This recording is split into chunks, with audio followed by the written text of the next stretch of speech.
વડોદરા શહેરના વાઘોડિયા પરના આવાસોના મકાનોની દયનીય સ્થિતિ જોવા મળી રહી છે।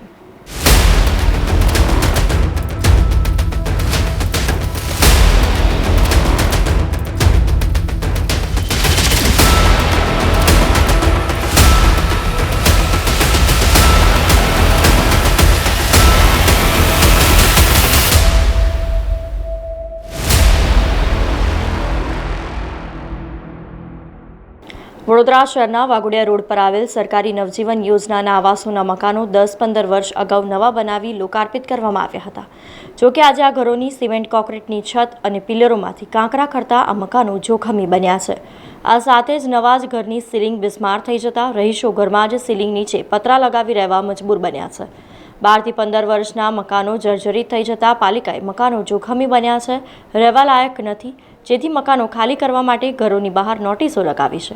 જોકે હવે આ રહીશો ક્યાં જશે અને ક્યાં રહેશે તેવા સવાલો ઊભા થવા પામ્યા છે। બહુ ડર લાગે છે, રહેવાતું નહીં। નાના નાના છોકરા હોય, ઘરડું માણસ કઈ દોડે। અડધી રાતે આ પતરા લગાયા મેં મહેનત કરવા જઉં છું, કોઈ કમાવાળું છે નહીં ને 12-15 વર્ષમાં તો 2 વર્ષ જ રહ્યા મેં આ ઘરમાં, ત્રીજું વર્ષ કાઢ્યું જ નહીં। આ બધું ભાડું ભરીને રહીએ। પતરા આખું તૂટી ગયું, મારા છોકરાને દાખલ કર્યો તો મેં, એટલે સપોર્ટ માટે તો અમારે બચાવવા માટે તો મારું જ પડે ને પતરા। ડર લાગે એટલે પાછળ જઈએ, પાછળ જવા જેવું છે નહીં। અહીં હું સપોર્ટ માટે તો અમારે કશું ન કરવું।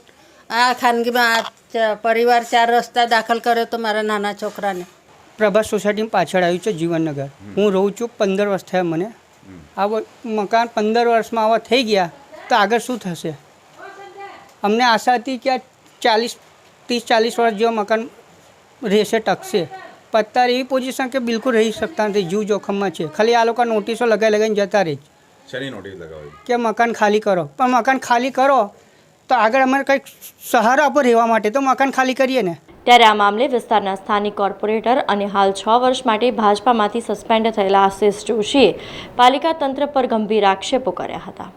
સાચું બોલવામાં ભારતીય જનતા પાર્ટીએ જ્યારે મને 6 વર્ષ માટે સસ્પેન્ડ કર્યો એ ફક્ત અને ફક્ત સાચું બોલવાના કારણે જ હરણી બોટકાંડ હોય, ડોર ટુ ડોર હોય કે કોઈ પણ એફોર્ડેબલ અને આ વડોદરા શહેરમાં થયેલા પીપીપી મોડલના સૌથી મોટા ભ્રષ્ટાચારને મેં ઉજાગર કર્યો છે, જેનું પરિણામ આપ જોઈ શકો છો કે ભારતીય જનતા પાર્ટીને ગમ્યું નથી। કારણ કે જે ભ્રષ્ટાચાર કરે છે એ પણ એમના અંદરના જ લોકો છે। વેલજી રત્ના સોરઠિયા હોય, જે આજે 3-3, 4-4 વર્ષથી સમગ્ર પૂર્વ વિસ્તારને પાણી માટે બાનમાં લીધો છે, 50 નોટિસ આપી છતાં પણ આજે કોના કહેવાથી કયા પ્રદેશના નેતાનો જમાઈ છે એ હજુ ખબર નથી પડતી કે અને એને એક્સટેન્શન પર એક્સટેન્શન મળે છે। 50 નોટિસ બાદ તો કોઈ પણ બચી ના શકે, બ્લેકલિસ્ટ થવો જ જોઈએ, પણ હજુ પણ એ માણસ કામ કરી રહ્યો છે। ચલો, આ વડોદરા શહેરના નાનામાં નાના નાગરિકો આજે સ્માર્ટફોન ધરાવે છે ને ખૂબ જનતા હોશિયાર છે। હવે તકલીફમાં આવશે જ। આ લોકોએ જે પ્રમાણે વિકાસના નામે વોટ માંગ્યા છે, મોદીજીના નામે વોટ માંગ્યા છે, પણ મોદીજીનું કામ રોજ સવારે એ પોતાની મોબાઈલ એપમાં જોવે છે ખરા, પણ એને અનુસરતા નથી। બસ ખાલી ને ખાલી ભ્રષ્ટાચાર કરવો છે। 100 રૂપિયાની સિસોટી 3255માં ખરીદવી છે, 100 રૂપિયાનું લાઇટર, ગેસ લાઇટર 3600માં ખરીદવું છે। ક્યાંથી રૂપિયા મળે, ક્યાંથી ભ્રષ્ટાચાર થાય, બસ એક જ વસ્તુ છે, કોઈ બી કશું બી થાય, કોઈ મરે તો મરે, મારું શું, એ પ્રમાણેની નીતિ છે અને પબ્લિક જોઈ રહી છે। આવનારા દિવસમાં એનો જવાબ જનતા 100% આપશે। સમાચારોના સતત અપડેટ માટે TNN ન્યૂઝને YouTube પર સબસ્ક્રાઇબ કરી બેલ આઇકોન પ્રેસ કરો અને અમારી સાથે જોડાયેલા રહો Facebook, Instagram અને Twitter ઉપર।